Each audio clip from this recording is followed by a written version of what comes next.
ajo në fakt është shumë ndryshe nga pjesa më e madhe, pjesa dërmuese të ftuarve që vinë në këtë emision. Nuk ka një karrierë artistike, madje profesioni i saj është si menaxhere marketingu.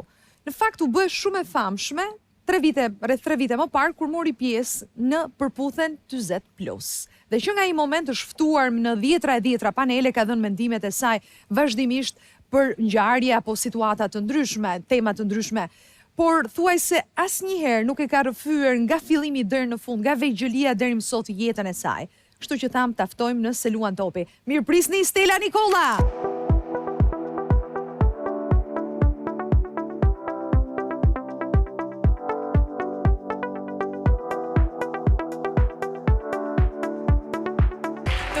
Kur të thonë ende, për shembull, mbase qellon, Stella e përputhen. Jo, s'më vjen keq fare. Jo. Se kanë kaluar, u bën 3 vjet mos gabuar. 2021, po. 4 vjet. Si ikin vite. Po. Pra ti vazhdon të jesh Stella e përputhen. Stella e përputhen, Stella e harmonisë. E harmonisë, ajo është kryesorja. Por ka shumë për të zbuluar për ty. Ti ke folur shpesh, po ka disa gjëra që mbase si ke thënë kur. Do na i thuar sot? Me kënaqësi. Do të të ulesh. Faleminderit. Do shohim së pari klipin që kemi përgatitur për ty. Faleminderit.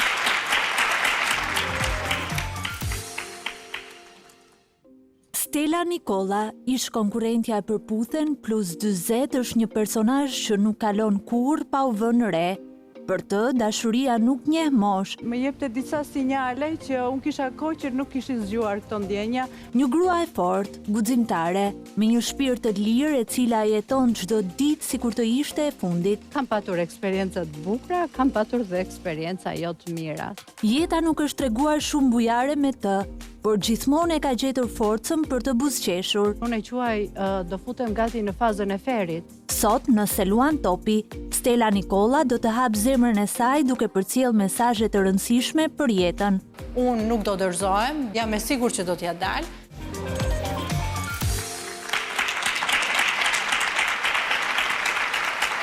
Gjithmonë një emocion. Gjithmonë emocion.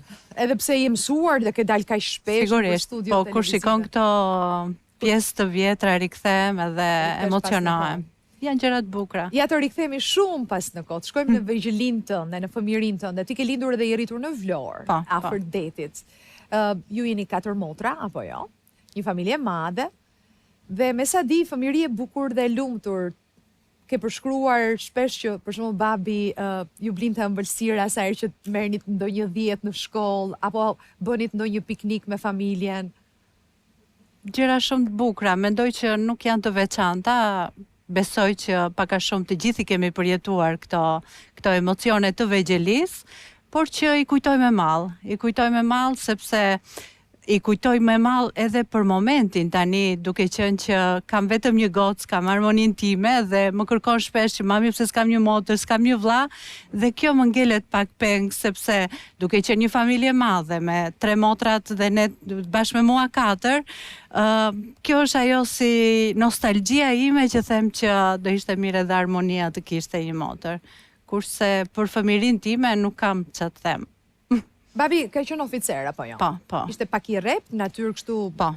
Kur jepe i undri jepe. I rep dhe i dashur në të dyja momentet, sepse kishte atë rregullsi në shkolla, ishte kryesorja, dhe nga ana tjetër ishte ai babi dashur, ai që na përkëdhelte, edhe nganjëherë na quante djali babit, vllai babit, do të thotë ty apo në përgjithësi me kishte me dhe me motrat. Se kanë dashur një djalë kuptohet se 4 goca kanë tentuar të shkretë të kenë një djalë. Mos gabohem ti ishe në shkollë të mesme kur ju vini apo e kishe përfunduar, kur vini në Tiranë. Nuk e kisha përfunduar, e mbarova këto shkolla. Dhe di që vitet e para në kryeqytet kanë qenë goxha të vështira. Sigurisht që ishin të vështira, sepse vinim nga një familje, babi oficer, mami ekonomiste dhe ishin ato punët që kishin atë rogën e tyre. Kurse kur vin demokracia, një 2 prindër me 4 vajza, me një situatë që dolën nga puna, jo nuk ishte punë, do të thënë ishte një moment tranzicioni edhe tani që jam e rritur e kuptoj dhe them si ja kanë dalë që neve nuk na ka munguar asnjë gjë. Në moshën 28 vjeç njihesh me një djalë. Ai ishte instruktor judoje dhe ju njiheni në palestër. Po. Dhe ky djali më vonë do të bëhej bashkëshorti yt. Bëhet fjalë për një shtetas grek. Po, Apo jo? po. Si ishte kjo marrëdhënie, kjo lidhje? Ka qenë shumë e bukur, mendoj që të gjitha lidhjet në fillim janë shumë të bukura, por jo vetëm në fillim. Ishte kështu dashuri me shikim të parë apo? Jo, nuk ishte dashuri me shikim të parë. Të dy ishim kështu tipa indiferente dhe shikonim njëri tjetrin, por nuk thoshim gjë. Por ndërkohë pëlqenit njëri tjetrin. Shikoheshim me njëri tjetrin, derisa mori guximin, erdhi i pari, më ftoi për kafe dhe këtu nisi historia jon. Dhe me sa din fillim ishte shumë të lumtur, plot aventura, udhëtime. Ka qenë një njeri që më ka bërë shumë surpriza. Ishte njeriu i surprizave. Romantik. Po flasim si të mira dhe të këqija. Kështu që i ka patur të dyja. Në fillim sigurisht që kanë qenë shumë të bukura, harmoninë mezi e kemi pritur, sepse ishim në një moshë relativisht të madhe. Unë gocën e kam bërë 32 vjeçe, por që aty filluan ato vështirësitë pastaj. Ndoshta duke qenë të dy tipa pak rebela, na pëlqente shumë udhëtimet, të gëzonim jetën ashtu si gëzonim ne, me lindjen e gocës u ndryshova totalisht.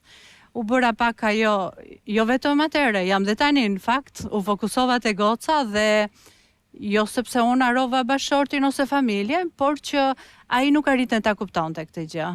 Kishe prioritet vajzën. Unë po. Dhe ju përkushtove totalisht asaj. Nuk ishi vetëm ato momente, Eriona, sepse do ishte qesharake në qoftë se unë do thoja që martesa ime u prish sepse nuk më kushtoi vëmendje në ato momente. Por që ishin ato momente dhe mëtej duke parë që unë arrita ta kuptoja, ta falja me ato gabimet e tij, nuk mund të shkelja dot veten gjithmonë. Dhe për më tepër mendoj që kur falet diçka që ty të bën keq, merret si shenjë dobësie, jo si një shenjë që ta vlerësosh tjetrin.